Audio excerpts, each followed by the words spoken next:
Okay. Yeah, thanks. All right. Yeah, we're just going to talk about easy days for high school athletes. I'm going to keep this really concise. We're going to keep this to about 20 minutes. This is something I went over in my newsletter the last few days, and what I want to do primarily is answer your questions. Now, if you are tuned in here, Thomas, good morning. Yeah, good to see you. Yeah, and I always forget to do this. If you are on live, chime in. Tell me where you're from, what time zone you're in, and I would love to hear that now while we get these slides going. If you are on coachjjohnson.com and you're looking and you aren't able to ask your questions, you can also go to YouTube and I will pull that up at some point. So why don't we go through the presentation now, and then we'll figure out the technology aspect of being able to ask questions, because for some reason you're not able to ask questions there right now. All right, let's hop into this. Change this, and here we go.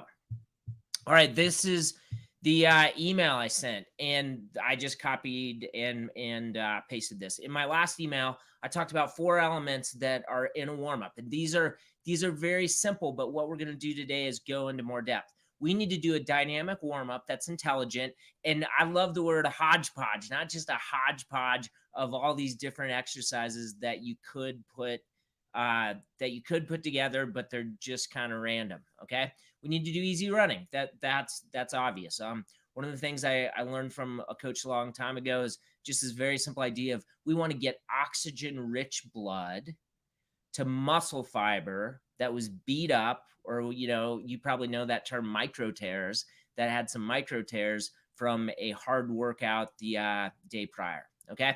And then we want to do strides that are specific to the time of year. That's probably the most, probably the part of today's presentation that's going to be new for you. We're going to be doing strides as part of a run. Okay. So we'll be doing that in the winter months. We're talking today in February, and we're kind of transitioning from doing strides as part of our easy days to then doing what the other part of I'll talk about with strides is doing a progression of strides. So having a document and being able to say to different types of kids on your team, hey, we're going to spike up right now. Sally, you're new to the track team. You're just going to be doing some strides at 1600 meter pace. Sam, you've been running all winter long. You're going to spike up, and we're going to have you start at 1600 meter pace, but we're going to get down to 800 meter pace even faster than 800 meter pace. Okay, so we've got our dynamic warm up. We've got our easy running. We're doing strides either as part of the run or at the end. And obviously, what we want to end with in 2022. You've probably been doing this for a while, is something I'm just terming now post-run work. If you've been following stuff I've been doing for a while, you might know we call that general strength and mobility, or strength and mobility, which the acronym there is SAM. Okay. There's something I like to do that is a little, it's similar to SAM, but it's put together a little bit differently, and it's better. Okay, because it's 2022 and we have to improve these things.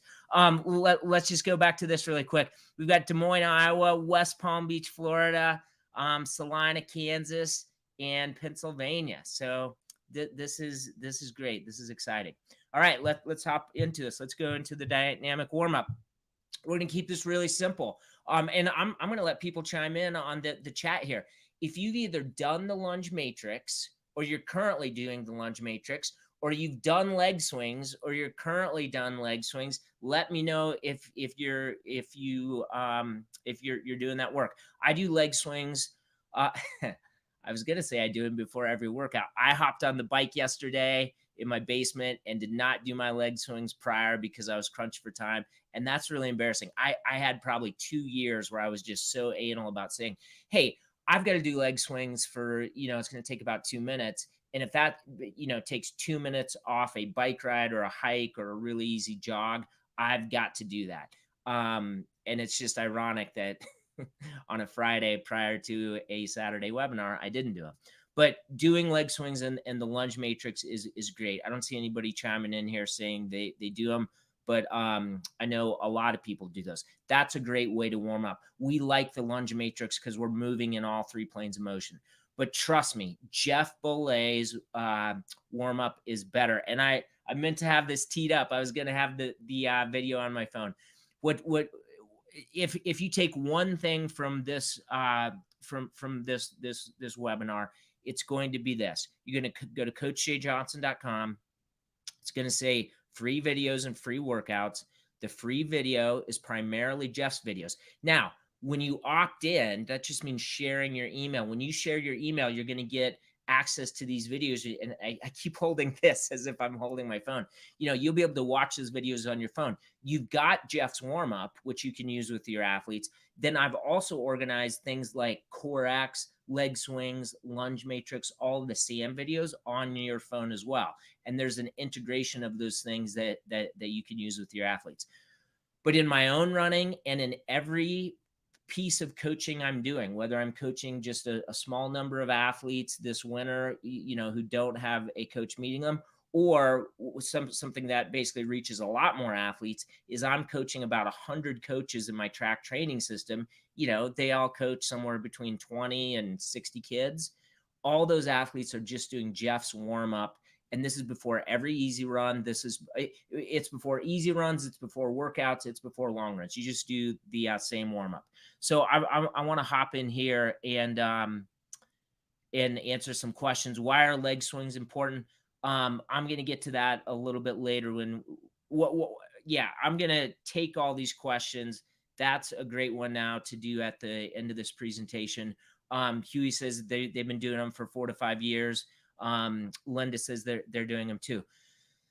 We need to move in all 3 planes of motion. And then for your younger kids with Jeff's warm up, there's going to be a metabolic component too. The kids that are new to track, we have to remember this. The kids that are just coming out, that don't, you know, that weren't training all winter long, they're not fit, right? So when you do Jeff's warm up and it's challenging, there's things like skipping in it that are really going to elevate the heart rate. That athlete is gaining aerobic fitness just doing that warm up. It's going to take about 20 minutes to teach kids your first week or two. I had a coach who's doing my track training system say, after 1 full week of practice, he emailed me yesterday saying after 1 full week of practice, kids for the most part had it memorized. And my experience, my personal experience, is once I knew what the exercises were, is about 13 minutes. Okay. All right. So what do we do from there? And this is squarely, I'm saying do Jeff's warm up. I'm saying don't do the lunge matrix. He does do some leg swings as part of his warm up. And if we really want to go through that warm up by warm up, we can at some point. Okay, so let's go into part 2. Our easy aerobic running. Consistency is key, right? 15 points to help your athletes run faster. And one of the most important points, I mean, I think all 15 are important, but you got to do your easy days easy so your hard days can be hard. And if we look at why this is, you guys probably know this. This is the general adaptation syndrome. And all that means is if we have a stimulus here, there's going to be a little bit of a trough, you know, where the athletes, if we basically have homeostasis here, we do the stimulus and the athlete isn't going to feel well for a while, but then super compensation happens. This is where they're, quote, gaining fitness. That happens up here. We want the next stimulus to be here, and we just keep following that over and over. But you can't have kids gain fitness unless you have some recovery and some easy days. Here's one tangent that I think is important. Do not copy the training of professional athletes. And if you say, wait, they're professional athletes, they're running in the Olympics, or I'm looking at what college kids are doing and they're running a lot of workouts. Yes, but as their training age is higher. So I look at training age as the number of years you've trained for one whole calendar year. You might have a junior on your team that has a training age of 2 because their freshman year, their sophomore year, they didn't play any sport. They had run in middle school. From the very first day of summer training in June prior to their freshman year, they were in your system. They were ready to go. But that's not most of your kids, right? Most of your kids don't have a training age of 1 or 2. And so they need a little more time in between hard days. So for instance, if we do a workout on Tuesday, we might come back with something Thursday that's not crazy hard, and then come back with something Saturday that is hard. With your younger kids, we might even take more time. But the mistake I see a lot of kids make, and some coaches make, but I think we can put this on the athletes a little bit more, is that when they get fired up about track and they realize that if I want to be a really good runner, I've got to train hard.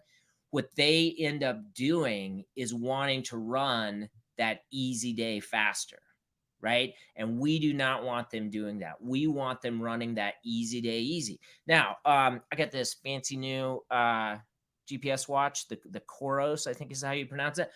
I absolutely love this thing. I love that it has heart rate data. I love that it tells me pace. I love that I can look at the app and see all that data. You don't want your kids looking at data on easy days. You want them to run by feel. Running by feel, like I talk about in here, is one of the only skills that a runner needs to have. So we need athletes running by feel, keeping their easy days easy, so their hard days can be hard.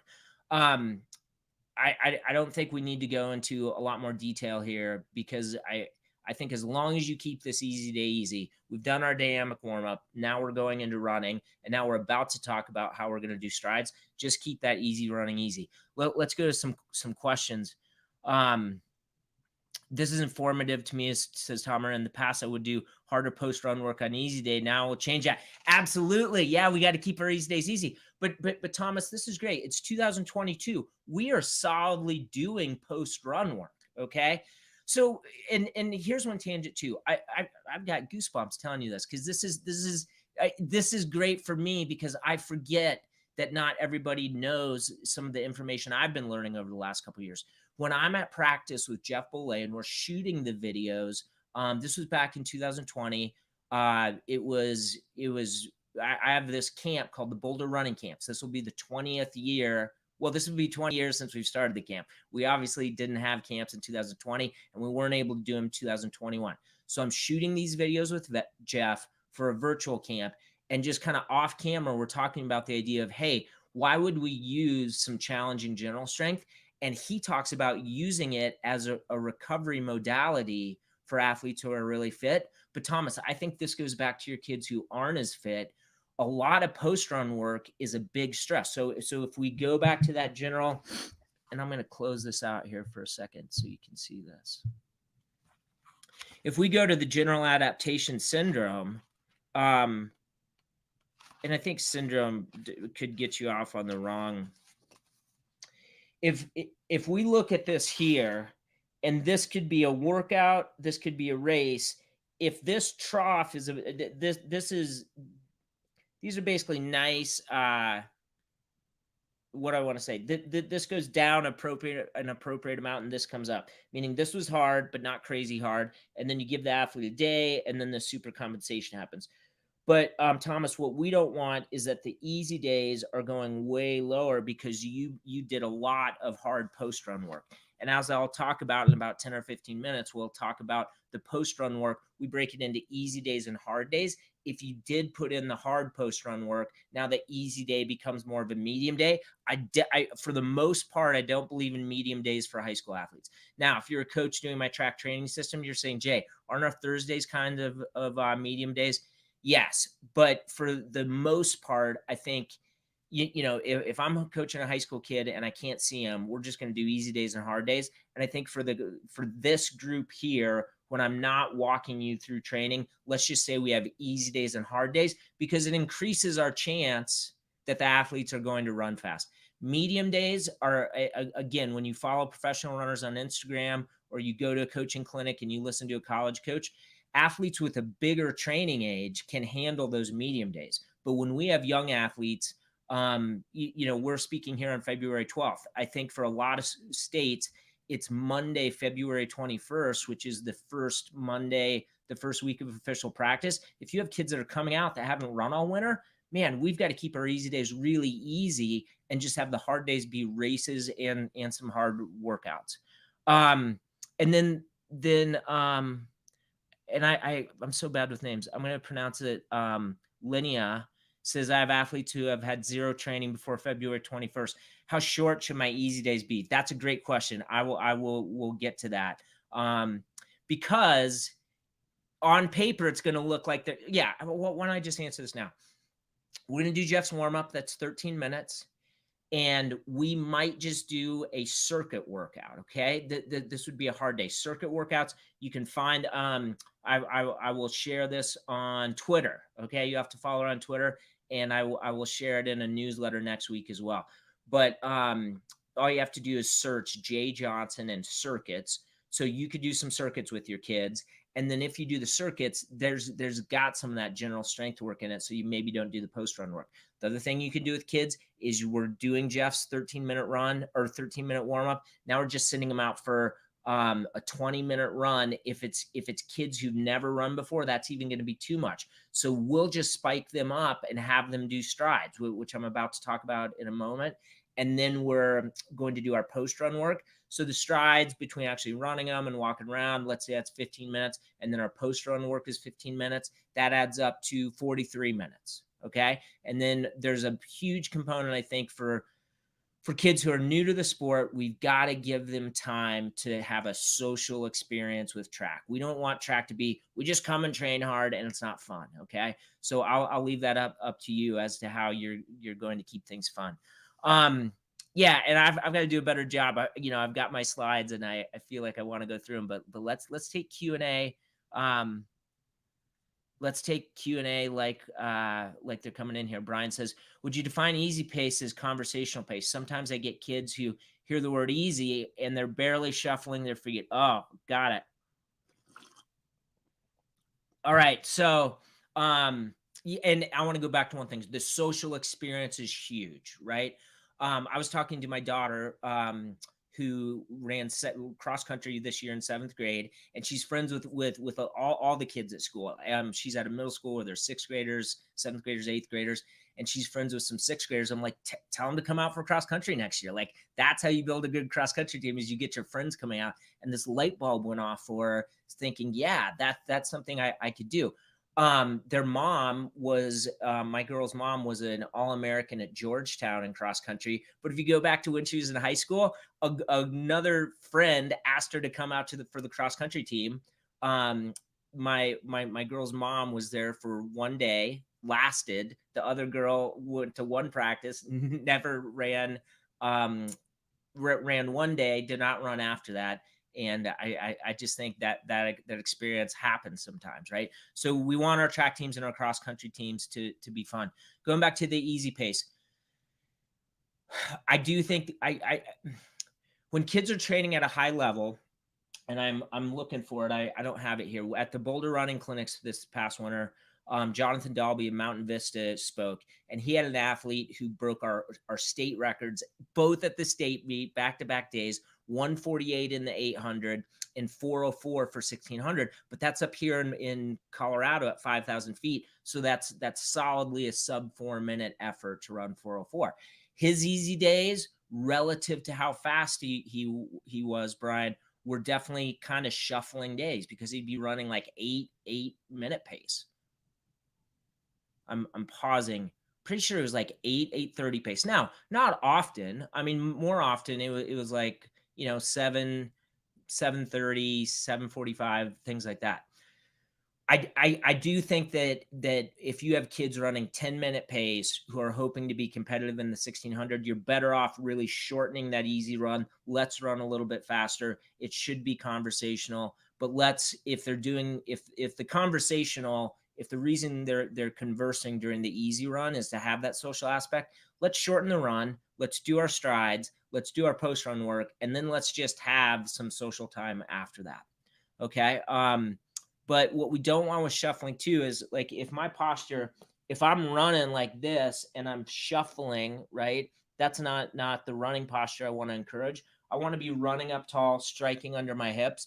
And what I see so often with slow running is that where every foot strike's a bad foot strike, and you're creating this athlete who's used to doing that. So when I assign long runs, we're doing strides in the long run, and I should probably move on to the next slide so we can talk about that. But we're doing strides as part of the run to encourage really good posture.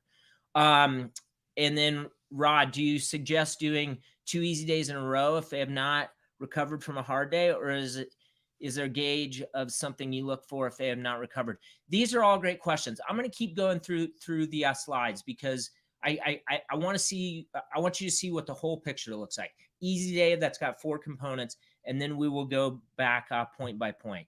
So let's pull this up here. And strides, we've got 2 ways to do strides. The first way we're going to do them is within the run. The second way we're going to do them is after the run. So let's talk about number 1. You can do strides as part of the run. This is something, this is a book I wrote. It's exactly what the title talks about. Simple marathon training. The subtitle is great. The right training for busy adults with hectic lives. This is not for somebody who's a 26-year-old that, you know, just finished grad school and lives in New York and wants to run the Boston Marathon and has a lot of time to train. This is for, you know, a mom with kids who has a job and has to get up at, 4:30 on Saturday to knock out her long run. And that's, I'm thinking of a real athlete I used to coach. But the bottom line is, this is something I came up with when I was working with marathoners online, because they wouldn't get their strides in if I assigned the strides at the end of the run. If you're a coach and you have a background in running, so for instance, I ran in the 90s. I graduated high school in 94. My last year of running at the University of Colorado was 1999. In both scenarios, I had strides assigned after my easy days, but especially at CU, when I really needed to do them, when I really needed to have that leg turnover, I wasn't getting them done. And that was my fault. I wasn't following the instructions of Coach Wetmore. He used this term basic proficiency maintenance, which is a military term, meaning we have to have basic proficiency at running 1,500 meter pace for a college athlete, or obviously for you, that's 1,600 meter pace. So I've got to get some strides in, right? Some 100-meter strides at 1,600 pace. I didn't do that. What I do with athletes now is I say, if we're doing a 30-minute run 15 minutes at our conversational pace, enjoy that. But then 15 minutes, we're going to put in 5 by 20-second strides at 5K effort, okay? And in a moment, I'm going to show you a progression of strides where you would start doing that, let's say at the end of the cross country in December, and they get a little faster in January. Now into February, everybody who's doing my track training system, all the kids I work with, now our strides are a little bit faster, okay? But the first thing we can do, and you can do this now with these new kids, is when they go for a run, they should be doing strides either as part of that run, or the next thing we'll talk about is at the end. But as I talk about, and consistency is key, we talk about building the aerobic engine. We talk about strengthening the chassis. You're doing both of those things. Strengthening the chassis is the post-run work. But we've got to rev the engine most days. Most days means when you, on an easy day now, please leave this. If you were here this morning watching this, make sure you leave going into the track season saying, every day we run easy, we've also got to be running faster. We don't, and you know, there's always an outlier. Over the course of the next, 4 months, there might be 1 or 2 days where you have a kid who's just, emotionally tired, physically tired. Just let them run an easy day. But all the days we're really training, we do easy days that have strides as part of them. Okay, so let's look at the next thing where a lot of us are right now, is we want a progression of strides, right? And and let's go back to this point. The reason we're doing the strides in the run is they often don't get done when we assign them at the end of the run. And this way, this assures that the strides will get done. So, and again, I use a very simple example. It could be a 30-minute run. When I have an athlete do a 45-minute run, I'm always giving them about 15 minutes to get these strides done. So now they're going to run 30 minutes at a conversational pace. And at the 30-minute mark, they're doing, and it's almost always 5 by 20 seconds. It could be 4 by 20 seconds. It could be 6 by 25 seconds, but just enough running at 5K effort to get their legs turning over.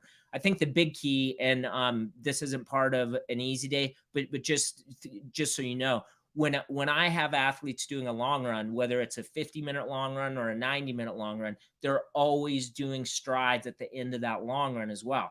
So let's take the athlete who's doing a 75-minute long run. For them, at about the 55-minute mark, could be the 60, but for them, I give them 20 minutes for the long run, because we're never telling them how much time they need between these strides. And in the middle of the long run, if we're doing 5 by 25 second strides at 5K effort, and that started at the 55-minute mark, that athlete might need to take more time prior to that next stride. And I also, in my coaching, long runs are hard. So the pace they're running on the long run is challenging. So it's not like they're running the stride and then going way down to easy pace and then running another stride. They're running a stride, slowing down to the long run pace they'd been running prior to the stride, then going back up. So what it does is it essentially, if you look at the mile splits at the end of this run for the athlete, it means it's more like a progression run, or some people call it a fast finish long run, where that last 20 minutes, last 15 to 20 minutes of the long run is faster. Okay. But it's track season, and here's what we're doing for most of your kids. We are doing a progression of strides. So what this is, now we have a progression where kids have been doing strides as part of their long runs, but now it's February, right? So now we want to spike up. We want to get to the track, and we want to get, if you have an athlete whose primary distance is at the 1600, you want them to be able to run a good 3200, but you definitely need them running on the 4x8. They've got to be doing strides. 120 meters is a stride I really like at 800-meter goal pace. So we're talking about May. What could they run at the state championship in the middle of May if they're running on a leg on your 4x8? You just think of it conceptually for a moment. Shouldn't they be able to run 120 meters at 800-meter goal pace now? And if your kids aren't ready to do that, they're not ready to spike up and do that, that's fine. But make sure, this Saturday afternoon, you think about it and you start writing out a progression that gets them to that as soon as possible. Okay. So what does this look like? I just have a progression of strides. And so it's a 2-page document. It's at coachjjohnson.com. Well, it's not on the website. This is something that I give to coaches who do my track training system. I just give them this progression. We're about to end where everybody is in this progression, and then we'll have a second progression that's just a track progression. Okay. So if you look at the right-hand side of this, I'll make this a little bit bigger now. You see that there's A, B, C. And so we're going to zoom in on this. And A is just 4 by 20 seconds at 5K. So that's what they would have done as part of the easy run. B, 5 by 20 seconds. And you can read this here. Where we get to D is 5 by 20 seconds at 5K effort, squeezing it down to 1600-meter effort. So again, something that we talk about in consistency is key. We're not timing these necessarily. We're just running these by effort. So what 5 of them might look like is kind of 5K, 3200, 3200, 1600. And you might do that. How many easy days are we doing? At least 2 per week. So they have a couple times to do this. Maybe they stay on D for another week. And then now we're working at 6 by 20 second strides, starting at 3200-meter effort down to 1600-meter effort. And then for F is when they might spike up and go to the track. Both E and F are good times to be spiking up and going to the track and just running 20-second strides. This is something where, some coaches come back to me and say, hey, should we be doing 100s or 150s or 120s? And we can play with those distances. But I just want you to see these are very cautious progressions. Yet if you start them back in December, if your cross country season ends in November, kids take a couple weeks off. And again, you might be saying, Jay, it's already February. I haven't started this. That's fine. Just know that you need to progress with strides. And then also know, man, when cross country starts, I need to be doing this with my kids, because the same thing holds with cross country. We want 5K pace the first meet of the year in September to feel really easy. Why wouldn't we be running some strides at 1600-meter pace at the pace they ran back in May? Why wouldn't we be doing, again, just strides, just 20 seconds at that pace? So we definitely need to be doing that. All right. So post-run work. This is something in 2022 I shouldn't have to sell you on. You've just got to get this work in. If you want to use the metaphor, and consistency is key. As athletes build the aerobic engine, we've got to strengthen the chassis. And this goes back to some of the coaches with new kids. Kids will gain fitness quickly. We gain metabolic fitness quicker than our bones and our ligaments and our muscles get strong, right? So metabolic changes occur faster than structural changes. Does that make sense? I learned that from Mike Smith, who's the coach at Army. There's also Mike Smith at Northern Arizona, so it gets a little confusing. But this is something I learned about 15 years ago when I was coaching at the University of Colorado, and I saw Mike Smith's athletes at Kansas State doing all this non-running work. And it's very simple. We need to do this post-run work so athletes stay healthy, so they can either run more or run harder or do a little bit of both. Now, if you're watching this and you're thinking, man, we should be doing plyometrics because that decreases ground contact time and that increases running economy, totally. I totally understand that. But that's not what we're talking about on the easy day. We are doing this work to strengthen the body, and we can talk about mobility too, but basically to have an athlete that can handle more running, because as their aerobic engine grows, as they get fitter and fitter, we want to be able to handle that aerobic engine. And that's where I feel like the car metaphor is really strong on this. The aerobic engine builds, we've got to strengthen the chassis of the car, the frame, to handle that engine. Okay, so you want to do this as close to the end of the running as possible. Let's just keep their heart rate up. That's a very simple concept. Really important on long run days. I know this is about easy days, but on long runs, I really want athletes going from a long run. My long runs, a lot of kids who started with me this winter, I'm actually decreasing their long run. A lot of coaches in the track training system had kids running long runs that I thought were too far. And this goes to a question earlier. They were shuffling through a longer long run. Let's shorten the long run, but let's really get after this post-run work right away. And all this post-run work, the hardest stuff starts early it basically will have three phases: harder, medium, easier. Stuff that's maybe a little bit challenging metabolically, ending with stuff that's just mobility stuff. So we keep heart rate high a little bit longer. You need an intelligent progression of this work, and you need to know why you're doing what you're doing. And I mean, I'll be honest, I don't share my best stuff for free, right? You can get the strength and mobility videos for free on YouTube. When you sign up for Jeff's videos, you get the red progression, which is a very simple progression. I just got an email today. Hey, what about the other colors? And I'll talk about that now. We talk about, actually, I don't have this in here. Here is the orange progression. So it goes red to orange to yellow to green. If you're like, why are you doing colors?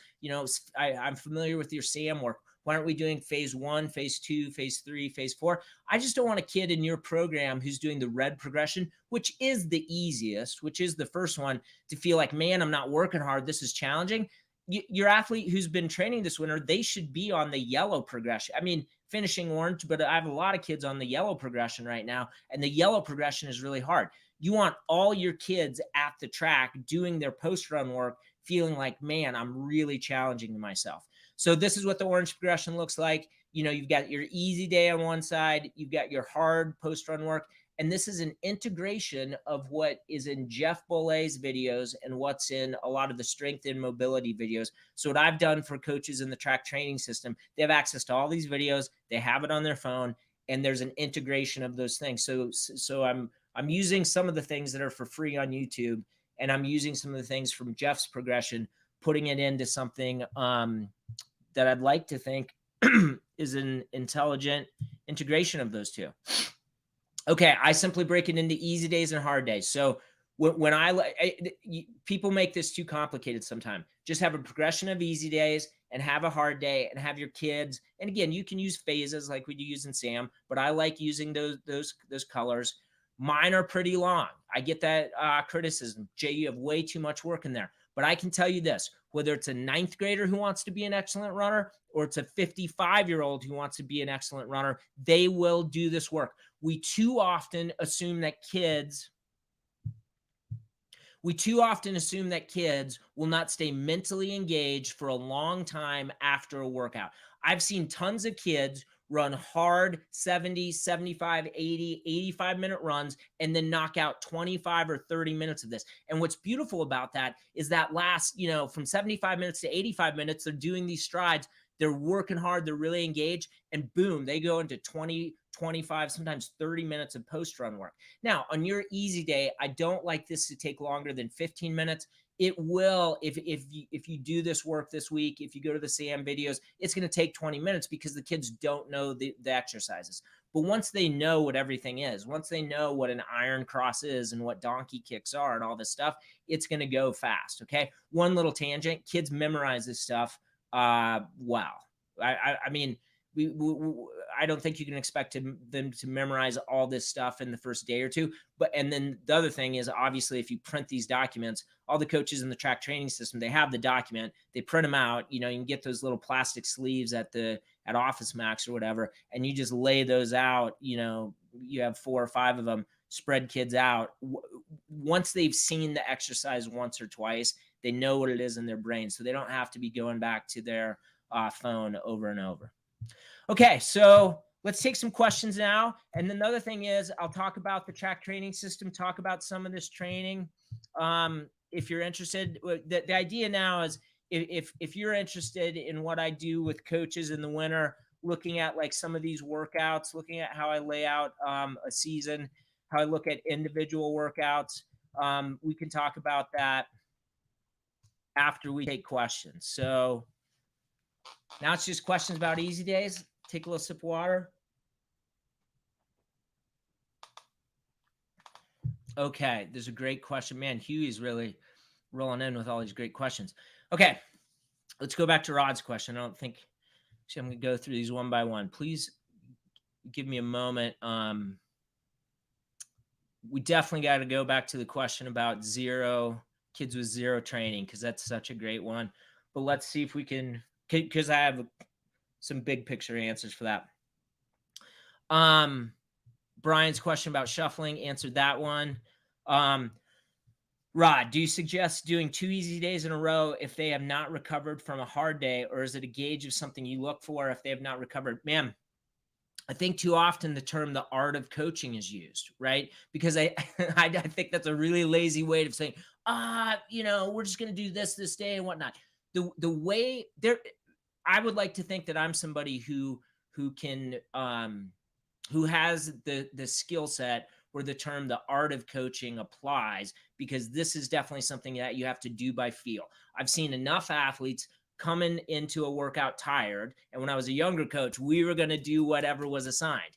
And then as I grew as a coach, I would say the best job I did of this was when I was coaching professional athletes. And if you think about this, if a professional athlete did a hard workout on Tuesday, they show up Wednesday, they look horrible. Maybe they go through the warm up and they look like well, it's more like Thursday, you know, 48 hours later, we had a workout we were hoping to do, and they do the warm up, you know, and it's kind of like Jeff's warm up where we're running some 150s in and out, but we're doing some sprint drills, and they look bad. I just send them out for an easy run.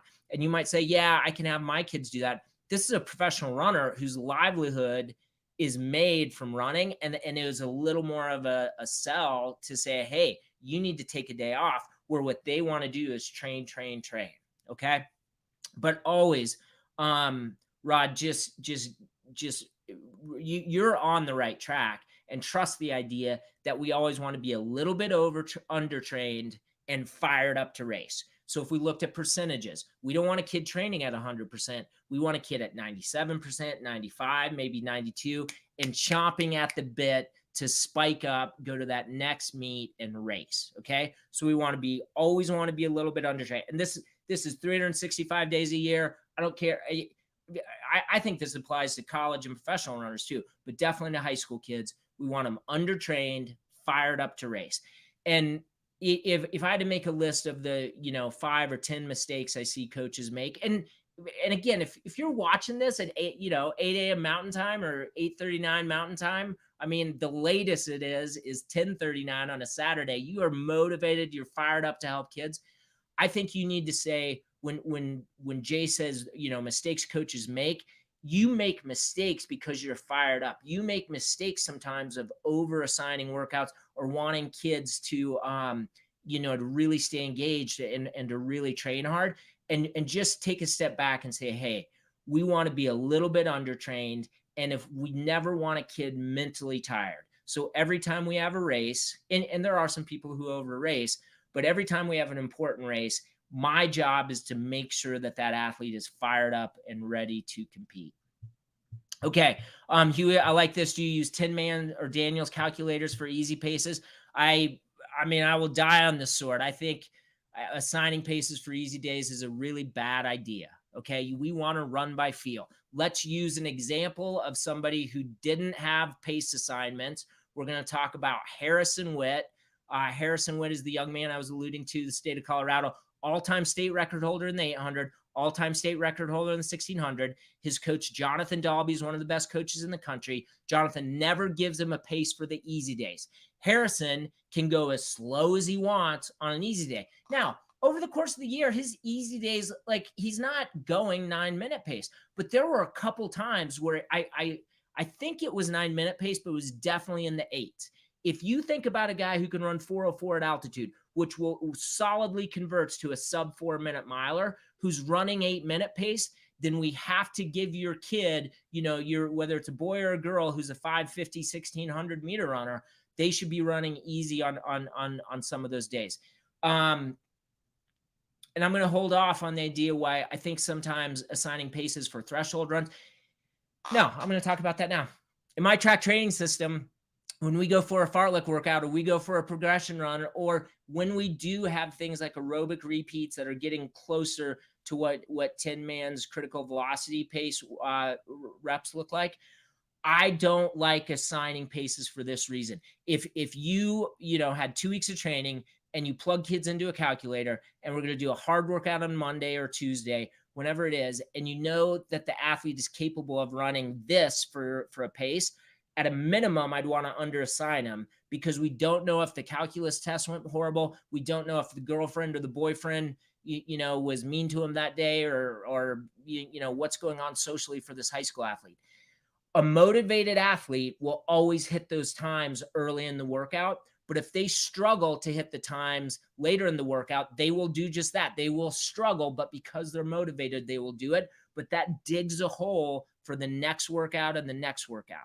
Does that make sense? So let's just run by feel, okay? And I think a bigger issue is when you're teaching kids to run by feel, they're going to get the splits on their watch, and to tell them, hey, Strava, Final Surge, just the app on their phone, they have to be able to say, hey, I have this data, and I might show it to my coach, but I just go by feel, and I run challenge. I challenge myself on an aerobic day. But this is one of the key points, and consistency is key too. We've got to finish workout saying, I could have run farther, or I could have run faster, or both. So for instance, if it's a workout that it's a progression run, I want them to be able to say, I could have run further. Okay. Not further, farther. I always mess that up. That I could have run farther. Progression run, simple one, 10 minutes, 5 minutes, 5 minutes, where each segment gets faster. For a young kid, that last 5 minutes, we want them to say, I could have run 2 or 3 more minutes at that pace. For every long run, I want a kid who's running, 75 minutes to say, hey, I could have run 85 minutes, and I could have even sped up that last 10 minutes. It would have been really hard. It would have been close to a race effort, but I could have done that. So I'm a 100% run by feel guy. If I was a better marketer, I would have put the quote into these slides. We had a coach this week do one of their first track workouts of the season after doing the track training system going back to December. And she said, this training works. My kids were ripping it on the track in the 300s, and all they've been doing aerobically is running by feel. Okay. So we should probably do a webinar just on running by feel. Huey, is there a set time between the strides built into the run, or are they just done when they feel recovered? Yeah, we're not timing the time in between the strides when they're doing them within the run. Almost all my strides that come on the track spiked up. It's just we're running the rest of the first curve in the backstretch. So if we're running a 120 and you run through the finish line, our momentum takes us 20 or 30 meters. Now we're running a curve, we're running a backstretch. If it's a 120, it's actually more like a 150, because we take 30 meters to speed up, and then boom, when they hit the 120 mark, they have to be at pace, which is typically 800 meter pace. Here's one thing that might be useful this morning. I like athletes to have an A, a B, and a C goal pace. So the C goal, the letter C goal pace is a PR. The B is the PR you're both fired up about. Okay. So C is a PR that's just, it's a tiny PR, and and we all need to appreciate a PR, but B is the PR we're really going after. And A is the PR that's like, I mean, it's going to be a big stretch. It's our quote stretch goal, but it's something that could happen, probably won't happen, but could happen. I want those 800 meter, I want the 120s at 800 meter A goal pace. So the fastest you could comprehend them running for an 800 that year. And Huey says, you are right about most kids being willing to put in the post-run work without complaint. We sometimes underestimate their willingness to work. Thanks. Yeah, thanks for hopping in on that one, because sometimes I think the word culture is overused. But if you do have a strong culture in your program where kids work hard, once you've created that, let's work hard, right? Let's see how good our team can be, whether in cross country or on the track. And we want to become an excellent runner. Point number one in here is very simple. Talent and excellence are not the same thing. You could have kids on your team. You could have a girl on your team who can never break 520. She just does not have the genetic potential to do it. You have another girl who, comes out after having played soccer or basketball who can run 522 in the first meet, and probably, her genetic potential, if she trained really hard in high school, is well under 5 minutes, right? But both of those young women can become excellent runners with their genetic talent. Blake's hopping in. How should I structure workouts for 800 meters miler? Should I always include some sort of interval, fartlek, and long run per week? I'll come back to that. Huey, I fully understand what you're saying. Kids just seem to want to time, especially on easy runs. Yeah, kids want to time things. I mean, we have things we have to fight against as coaches, and one of them is timing their easy days when they have cool watches. I love this watch, man. This Coros watch, this little aside, I like it way more than any Garmin I've ever had. I like it way more than other GPS watches I had a decade ago when they were a new thing. And I love that it has the heart rate feature in here too. I mean, a kid who really could geek out on things could say, oh, I read, that I should be in zone 2 training. And zone 2 training really applies to a middle-aged, guy like me. The kid shouldn't be paying attention to zones, but there's so much information out there about what information a kid should be tracking that they could get really fired up about this. I think if they have one of those watches, we want them to be used on a long run. You want to look at that data. Maybe they upload it. And as a tangent, I love Final Surge. I think Final Surge is a great platform, and a lot of coaches use it really well with a lot of athletes. And then if you want to go in and look at some of those paces, it would be helpful. It's almost like without them knowing it, if you see that their heart rate's sky high on all their easy runs, that's actually great data to tell him we've got to slow down on those runs. Well, William says, love the A, B, and C PR paces. Yeah, that's something that's worked really good. Do you guys remember Drew Hunter winning that road race? I forget if it was a road mile or road 5K. This is several months ago back in the fall. But, he won it in his A goal pace. So this is not just a Jay Johnson thing. This is something that Joan Hunter with the 10-man elite group uses. And hopefully there's 2 or 3 things you can take from this morning. But A, B, and C goal pace are important. Blake, this might why don't we talk about the track training system for a second? And if there's 2 things. You can go to coachjjohnson.com, and you're a coach. So you go to coaches, has all the information about the track training system.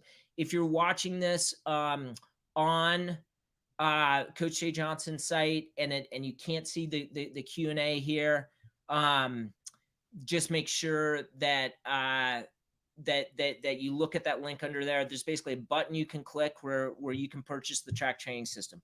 But let's talk about that now. Here's the questions. Is your program where you want it to be? If not, ask yourself these 3 questions, and we're just going to take a little time with each one. Do I have an optimal training plan for athletes that I'm confident will lead to them running PRs? Okay. I think coaches in the track training system, whether they've been coaching a couple years, we have coaches who've been coaching decades, 1 to 2 decades, but they still were a little uneasy about, is my plan really a plan that's going to help athletes run well? And Sarah says, I'm part of the TTS and I highly recommend it. Awesome. And if I was doing a better job, I would have asked for some testimonials, but there it is right there. Okay. And then the other thing is, do I fully understand how to integrate the pre and post run work? there's a good chance that you have a really good feeling for workouts, but you don't understand, what am I doing pre-run? What am I doing post-run? And there's a lot of information out there. Jeff and I, we've taken hours and hours and hours, years and years to learn not only what that stuff is, but more importantly, how to integrate it into certain days. And then here's what Sarah is getting now as in the track training system. We're in the middle of the season, and she's doing workout with her kids. And she's, going back to this question about, should I be doing intervals for 800-meter runners? Should I be doing long runs? Sarah's kids are doing long runs. Sarah has an interesting situation about when she can meet her athletes. We have emails back and forth. We do webinars. So now the idea is I'm coaching the coaches through the season. So this is what they had. These are what the documents look like. And I'll go through this in a moment. But the point is, here was this winter. It was pretty easy to follow the training this winter without my help. But now some of these colors change because now these are meets. Now these are days that are a little more medium days. We've got this pink meet is an important meet, whereas this blue meet is a meet, and this blue meet is a meet, but they're less important, right? So this is where the art of coaching comes in a little bit. But if I'm honest, I think it takes decades to learn the quote art of coaching, at least years. And what I'm able to do with coaches in the track training system is speed that up for them, right? So here's what it looks like. You'll get an overall training for different types of kids. So this is the 1,600-meter fundamental plan. And it has weeks to the state meet in Colorado because I used actual meets. But then what I'm tweaking for certain coaches is putting their state meet in. So Colorado is the middle of May. Some schools or some states are earlier, some states are later. Then as you can see, the teal was the challenging aerobic workouts, long runs, fartlek runs, progression runs. Orange is the goal pace work. So goal pace, again, we're talking about B or A pace. And the 300s were the first ones that came in here. And so what was this? This was February 7th. Yeah, we're right on track. So this was the workout a lot of coaches did. Got some great feedback this week. We got another hard one here. Time trial next week for a lot of people. And then if we look at the next, now we're going into the end of February. And then this is an easier workout. It's still a workout, but an easier workout. High school meet meets here. And again, if you go back, we did all this aerobic work in here, all these long runs. I very much believe that when it's time for kids to race, let's have them race and let's have them race fast, right? So that's why you don't see as many teals, but we have a long run here. And so, I mean, here's the deal. It's not in my best interest to answer every question, with here's the exact 800 workout you should be doing, because that's what I talk about here. Here is for each week, this is the number of week. Here's Monday through Sunday. Here's Jeff's workout. Here's what you do post run. You do the yellow progression. And again, some kids might do the red progression. Yellow is definitely challenging, definitely hard. Here's the workout 4x300. I keep clicking and then it moves forward. Then we have a really easy day here, a little longer here. Now we have a race day. Now we have a pre-race day, and that's a pretty long document. It's not long, but there's certain things I want done prior to a race. And then this is kids who've run into a race. There's teams doing time trials, athletes doing time trials. And then we come back with a really hard week. But what I'm trying to highlight is that if you have any of those questions, and if you're really, it's Saturday morning, and if you've got time to learn more about track, go to CoachJayJohnson.com, look at the coaches section and learn more about the track training system. I've got a video from a webinar I did. I'm hesitating on the time. It's at least an hour, might be like 80 minutes. And it's concise. It goes point by point with what's in that, that system. Oh, Todd said, I totally agree. Track training system is great. Awesome. Okay. Let's just go back to questions about easy days, and then we'll wrap this up. I'm always a little longer winded than I think. It's 8:54. It's 8:55 now, a time I definitely couldn't run in high school for the 3,200, but a time I should have been able to run for a 3,200 converted when I was fit at CU. Okay. Robin. Oh, hi, Robin. Robin says it's awesome. Let's use Robin as an example. Robin is in Oregon, and they don't have a big indoor season. Her daughter, Portland's awesome. Portland is just, I mean, whether you're an adult runner or, you know, a youth 7th grade runner, it's a great place to be. And they had this meet last week. Now they run the 3K and the 1500 in Oregon. So they had this big, you know, meet where any kids of all age levels could run a 3000. Her daughter ran a great 3000.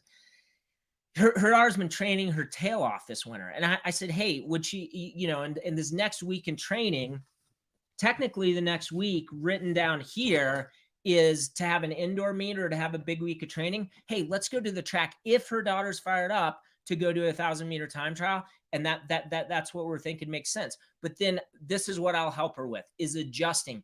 Yes, I send out those weekly, you know, training has to change throughout the year. I mean, if we really like wanted to, ideally this would be written in pencil, right? And then we wouldn't have a problem during the year, even though we wrote, you know, 10 weeks, 12 weeks, 14 weeks of training, we wouldn't have a problem making adjustments. And now that we're into February, these are the adjustments we're making. So some kids are doing a 1,000-meter time trial. Other kids, you know, they've got ice and snow. They're definitely not going to the track, but they're not necessarily doing a longer long run, because if you think about it, I don't always want a kid doing a longer long run when the surface is unsafe and having all these little foot strikes where, you know, the body's having to compensate in these weird ways. I don't know about you, but if you're a runner yourself, think about all the times in the winter when you got a groin injury in winter training when the footing is slippery, right? So you don't want your kid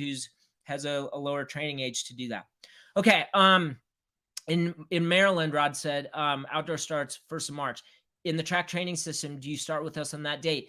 Yeah, this is where we do some adjustments. So what we do, Rod, we don't start at the start, and this might sound counterintuitive. We want to start at the end. So you would tell me, hey, when is my state meet? And Rod, you can pop in there with that. I can answer this a little bit better, but let's look at our state meet and let's work backwards. What we would love is for you to have joined in December and done all the aerobic work. We still can build those kids' aerobic engines. And your best kids, I mean, if you're on here this morning, you have kids that are training. So it's not like they haven't been doing long runs. I mean, you might be somebody who's doing, you know, critical velocity work or Jack Daniels work. So they built that aerobic engine. This is an important time where we're going from kids who built the aerobic engine to kids who are then, you know, doing neuromuscular work at 800 meters, 1600 meter A goal pace, and then getting ready now in April. What we want in April and May is to run PRs. And then March is an interesting month. We want volume high. We want intensity to be high. We got to stay healthy, right? So is the off-season part of the track training system built into the 7-day cycle? I think maybe I understand that question. So basically there's going to be an XC training system that will start June 1st. And off season though, whether it's the track training system that starts in December. So yes, I consider off season December, January. I consider off season from the end of one season to the official practice of the next. So it's roughly December 1st to, in our state, February 21st, into February, beginning of March. Then track ends middle of May, maybe June 1st. We'll consider off season June, July, middle of August. And then the cross country training system will start June 1st. So yes, all that off season stuff. Sarah says, can you talk more about circuits for those coming in with zero running? There will be a dilemma for me. How long do we do that with those kids before getting them into workouts? Sarah, this is one of the biggest focuses in the track training system next week is, what do we do with kids who are coming in with little training, or they're just showing up for practice on the first official practice, having done nothing? From a straight training standpoint, we want circuits all the time. They're the best, most efficient way to safely build the aerobic engine and strengthen the chassis. The problem is no kid came out to essentially be like an aerobic CrossFit person, you know, three days per week, right? So I think we're trying to do one circuit per week for sure. I think if you have kids fired up, I think doing 2 circuits a week, 1 week, 1 circuit, 2 circuit, 1 circuit race, those first 3 weeks, if we could get in 5 circuits, that would be great. The other thing too is but remember this, and this isn't something that was in my coaching a decade ago. Jeff's warm-up is great work for a kid who's not fit. They are going to get an aerobic stimulus, and there's a higher central nervous system demand in there too. So they do Jeff's stuff, then they spike up and just do some strides, and then they do the post-run work. Let's value that day. That's an easy day. There was no aerobic running in there. If you're watching this, and especially if you're somebody, you're like me, you're in your 40s and you ran in high school and you ran in college, you're listening to this, you're like, Jay, that's not an easy day. That's not enough stuff. Trust me, Jeff's warm-up, spiking up, running strides, and then doing the post-run work is a solid, easy day. And then if your question is, well, what do we do for a harder day?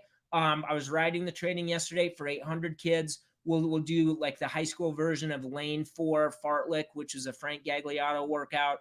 I think if we assume that what we're not ready to do for those first few meets in the middle of March is to run fast, that you don't have kids ready to run a good 800, let's go back to where we are now, the middle of February, and let's say, hey, over the next 3, 4, 5 weeks, let's have kids spike up and run some fast strides and not do such a high volume. They're going to have a lower leg injury, but not say, oh, we have to wait till March 1st to spike up, or to March 5th, 15th. Okay. Jay, I want to purchase the track training system, but does the system help me understand why behind the training? Oh, Rob, I think if I've done a poor thing in the track training system, it's too many videos potentially explaining the why and not enough different training plans. This is where these two things converge in the next couple of weeks. Now we're going to have more training plans that fit different states, that fit different types of kids. Rod, there's at least 10 hours in there right now. So if we go back to this, like, this is the fundamental 1600 meter plan. And the video that explains this is about an hour long. So I go week by week by week, color by color by color. And then if we go through here, this is, and you can see over on this, this is week 9, this is week 10, but we started with week 1, and I walk you through, I didn't walk through every day, but for the first, 3 to 4 weeks, I walked through every day. So you can see, hey, Tuesdays we're almost always doing a harder workout. Saturday is almost always a long, that's the race. So Saturday is almost always a long one. And I walk you through what's different. And then as we update these, so I did the first, week 1 through, it was either 5 or 7. And then when we updated 8 through 11, there's more there. Okay. What's a circuit? Oh, that's a great question. That's a fantastic question. A circuit is,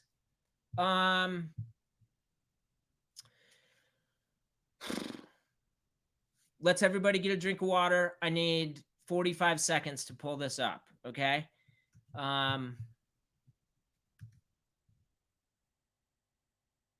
we're going to just watch a video of what a circuit is.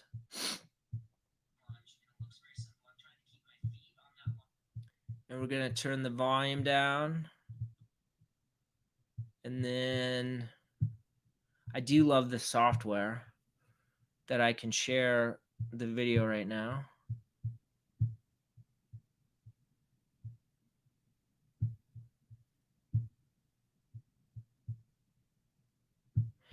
All right, so this is a fitter, younger version of me. I'd like to think you're watching a wiser version of me right now. It's in Boulder, Colorado. This is an example of an exercise that's part of the circuit that are lateral leg lifts, that is just a hip strengthening exercise. What's going to happen is you're going to run 300 meters. So this is different than a weight circuit. You might go to a personal trainer or something in your town, and they're going to send you through lifting, type exercises. That's a circuit. This is a running circuit. So now I'm about to run, and I'm going to run curve, backstretch, curve. And then when I come back to this home stretch, I'm going to do exercises. The first exercises are challenging. So that might be things like burpees. Another word for burpees is squat thrust. Or it might be things like speed squatting. So trying to do a body squat, but 1 per second. So let's see what this exercise is here. Okay, now I'm just doing front lunge, which is simple. But look, I got heel to the butt. So I'm really bringing that foot through correctly. And then now I've got some wide outs. And here's the deal. Heart rate is up.